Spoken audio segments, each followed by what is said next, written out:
हम मुनि झा आई एक बहुत सुंदर श्री रामचंद्र जी और सीता माँ के गीत सुना रहा छी। तो सुनू ये श्री रामचंद्र जी और सीता माँ के गीत।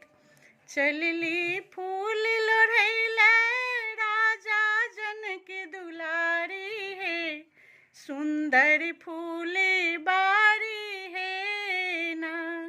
चलली फूल लोढ़ैले राजा जनक दुलारी है, सुंदर फूल बारी है ना।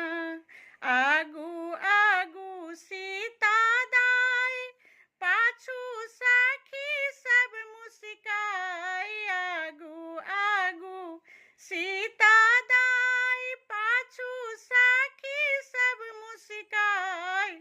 देखते मुस्की रहल छथि, सुंदर फूलक बारी है, राजा जनक दुलारी है ना। देखते मुस्की रहल छथि, सुंदर फूलक बारी है, राजा जनक दुलारी है ना।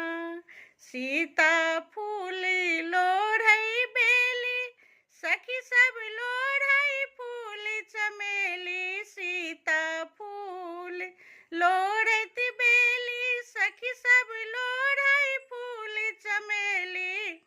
देखियो राम जी एलखिन, देखियो राम जी एलखिन, फूल लोढ़ैले बारी में, सुंदर फूलक बारी में ना।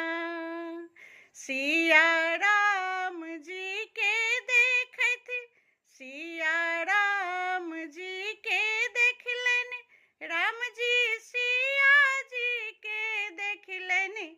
देखी देखी भाव विभोर भेलखिन, मन मुस्काबत है, जनक दुलारी है ना। देखी देखी भाव विभोर भेलखिन, जनक दुलारी है, सुंदर फूल बारी है ना। बाट तकै छथि माता, लऽ आरती की थारी है, जनक दुलारी है ना। चलली फूल लोढ़ैले राजा जनक दुलारी है, सुंदर फूल बारी है ना। जय मिथिला। नीक लागत तो कमेंट, लाइक, शेयर, फॉलो जरूर कर लेब।